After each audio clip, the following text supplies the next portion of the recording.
right? I feel like the Hayabusa definitely is the biggest target or the easiest target to chase, ironically, because you have the Hilda. Look at that. Chadwick already used up so early on. And Chenzi with a knockup. Boye actually is the one who's actually going to fall.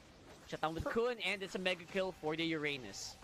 Perfect timing by Tianzi to use a shadow kill just in time to make sure he wouldn't eat the brunt of the damage coming out from the Hilda and the Lancelot. He survives, and just like that, they get punished. But Tianzi did eventually go down, so Mythic Sealer really trying to force the issue here because they know there's no opposing jungler to go up against. Seekaboo holding the perfect spot. He avoids the knockup of the Lord. The CC is there. The other members of Aurora as well. By the end of the day, it is Rosa who gets the last hit on the Lord as King Flash went down just in time for Aurora. That was a miraculous take on that Lord using the darkening of all skills. Rosa, man, oh man, coming in clutch, especially when Aurora needs it the most. And I think that will net them so much gold here. Kun and Boye up on front. There's a lot of tankiness, but I don't see a lot of firepower with the remaining members of Mythic Seal. And again, firepower is the question. If Mythic Seal just had a little bit more, they would have been able to take down that Lord fast enough before King Flash eventually fell. But they just did not have the extra second they needed for King Flash to stay alive and be able to retribution the Lord away. Mythic Seal is holding, but Lunar already zoning. Aurora Gaming marching. Tienzi goes in with a shadow kill. Will it be enough to take down? Yes, it is! Nico, just like that, gets slashed and blasted by the Hayabusa of Tienzi. You're talking about DPS. That's like the major source of DPS of Mythic Seal being removed just like that. Tienzi is such a treat to watch, honestly, on the Hayabusa right now. Definitely. Still definitely got it since his star-making performances in the MSC 2025. Another Tsunami Slam there. Brilliance for the Lunox. Rosa still staying alive here. Mythic Seal just trying to stop Aurora from continuing their march forward and toward their base. Tienzi has another shadow kill up. He's going to commit it yet again. Ruby DD's armor gets popped. No kills that time for Tienzi, but Aurora Gaming have solidified their spot as being in the lead. And all said and done, that's 7,000 for Aurora Gaming after just like a few minutes of exchanges. I like what I'm seeing for Aurora. This is exactly how I kind of expected them or pictured them playing in my head. Yeah. Coming into this games in the future, and they are delivering. Again, they also knew that the Kimmy needed to be taken out as much as possible, and he did. 4 deaths already for Nico. See, Ruby DD's last Insanity just got forced out there single-handedly by Lunar because of the high threat that the other members of Aurora were coming, and they were. The comeback here for Mythic Seal needs to be miraculous. It's pick-off for pick-off, capitalizing on mistakes, but again, this is an Aurora team. You see how Aurora PH play, you'll know how Aurora Gaming from Turkey would also want to play. And again, it's the punishment, it's the basics, the fundamentals. Way too good right now for Aurora. That's true, isn't it? Like, there's a template that we're seeing. There's literally a DNA for Aurora, and honestly, it works well. It works so well for them. And it's a template that kind of just deals with a lot of the teams that are playing all around the world. They don't need to change up too much, and it works for them. So far, Mythic Seal looking for a way in. It does feel like a pickoff from Tienzi, on Tienzi rather, would be great, but he's the one doing the pickoff here. Yeah, that's going to be Tienzi going the back for Kun. Boya almost got taken out there. No more armor here for the X-Borg of Ruby DD as it was forced out single-handedly by Rosa.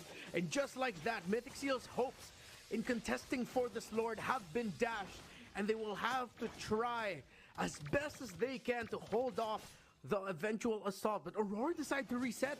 They still want to respect the chances that it might get stolen away, or they're just dragging out a little bit more past 1340, but they're not rushing it. They didn't want to go for the Lord right away. Maybe it's a bait. Yeah, maybe it might work. Here comes the entry, the damage, the crowd control, but Nico miraculously gets the Lord. Tienzi or King Flash did not get the last hit. That was like a moment of hesitation from Aurora. That was heavily punished by Mythic Seal. That was beautiful. But then again, at the cost of 2 members, I wonder how that's going to affect this next set of fights. 12 seconds for Boye. They're trying their can Aurora to just stop this Lord, and they will, completely blasting it and not even letting it get outside of the base. So Mythic Seal might have gotten the Lord, but might just buy time. Tsunami Slam, they find the Lancelot. Thorn Rose, Phantom Execution, trying to get on out of there while dealing damage along the way. Looks like he will be able to get away. King Flash, but Kun takes a run of damage. The flicker forward by Rosa, and the Darkening with the Chaos Assault coming in from the Lunox takes down the Uranus. All right, so it's not like a game over scenario yet for Mythic Seal, but you know, it could have been an opening. You're going to try to go and re-engage again. Non-stop team fighting seems to be the template here that we're seeing for both of these teams. Seem to be just banking on the kill gold to get a little bit of a lead, but it is Aurora Gaming. 9,000 on the board, and 2 inhibitors getting taken out for Mythic Seal. Not over just yet, but the question still remains and it still stands. The damage, where's it going to come from? Where is Mythic Seal going to get that extra oomph that they need to finish things off? It's definitely going to have to go from these items where definitely 4, on average, 5 completed items here for Aurora Gaming and 4 for Mythic Seal. They're basically an item behind on a man-to-man scenario. This is definitely a huge advantage for Aurora. Now, it's not always about the number of items you have. It's whether or not you can actually use it. I wonder if they can kind of just offset that by making a pick-off happen on Tianzi, maybe on Rosa. Again, a bit of a high ask, but that's the best you can do. That's the best scenario that they can find those team fights on, and especially if Ruby DD's Firog armor is actually popped. Tianzi single-handedly was able to remove the armor of that X-board. Here comes Aurora's attempt at trying to take down the turret up top. Nico trying to potentially predict where the other members of Aurora would try to escape from or come from. Will not hit with the traction pulse. The difficult thing about the build path of the Kimi right now is that a lot of the damage that you're banking on comes through Skypiercer stacks. He has no stacks on the Skypiercer at all. His 3rd item, Blood Wings. 4th item, Wind of Nature, which makes a lot of sense. But it's still really lacking the damage that you're looking for from that Kimi. Majority of the damage is going to be coming from that Lancelot. Considering that there is a Lunox that you can chunk down, even the CC will take a fair amount of damage from that Lancelot. Still, it's way too much pressure onto one very specific hero to be able to deal the damage. Mythic Seal, at this point, still do not have enough. Yeah, considering that Kimi is actually 0 and 4 as well. So, yeah, there might be a bit of a climb that we need to do if you're Mythic Seal. But you know what? Again, around the Lord, anything can happen. Sometimes the Lord just favors a specific team. I don't know why, but I think we saw that a few days ago. Oh, look at that. Tianzi again, just so aggressive. Yeah, Rosa already popped up the Darkening. Might be bad. He will have Brilliance available for him. Now switch on over to the Light Stacks. Nico might get spot out by Tianzi, but Boye was there. Stunned at the right time, saving the Kimi. The Wind of Nature is still going to be active for that hero, but Aurora, again, still have the advantage. Mythic Seal cannot get close enough safely. Yeah, there's just no way that you can kind of do that, especially with Rosa up on front, as well as knowing that Pagu is close by. So, yeah, they're trying to find an opening. Boye is trying to check these bushes. It's just a lot more difficult than you thought, especially with Rosa up on front. Look at Tianzi, the one on the side. Might make a pick-off happen. Again, the Lancelot also one of the more vulnerable points of this lineup. Divine Glaive now just built up by Nico. Maybe that will just actually be enough. But Pagu decides to go in with the flicker. The slam forces out the Purify. Aurora Gaming have lost a big utility and a big combo out of them, but it did force out a Purify from the Kimi. Could be or should be easier to take Nico down now, but what if they can't? Boy with a dominant size. Darkening for Rosa. Chaos Assault already utilized. He's now up to the life stacks for Brilliance. Ruby DD takes way too much damage, and King Flash gets spotted out by Sigi Boom and taken out single-handedly by that CC. Aurora have cracked the formation of Mythic Seal and potentially have already dashed their hopes of winning game number 1. Combo the burst. Way too much to handle. Aurora will take the game. That was one of the most rubber bandy Lord fights I have ever seen, at least in the past few weeks.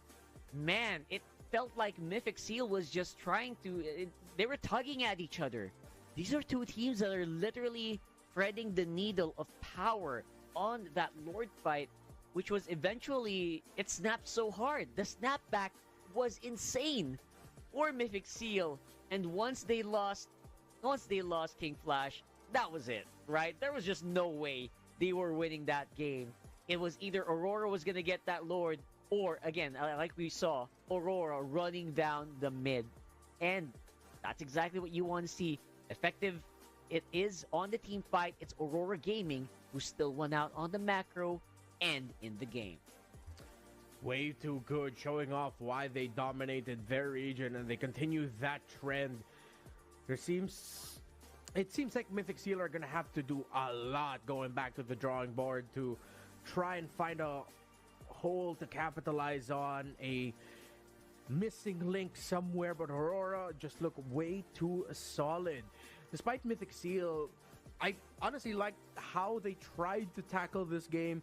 We got to see Kun get some kills as the Uranus, but the problem was they just could not have enough stopping power to stop TNZ, or even there in the end you saw their Sigiboom or Pagu to try and defend Nico. So big props to Aurora, man. It was just a work of art. I love what I saw with TNZ, the unmatched aggression. I want to see more of this for Aurora Gaming, 100%. And we definitely will, because that was only game number 1 of this best of 3 series in Group D. It's Aurora versus Mythic Seal. Game 2 will be back right after the break.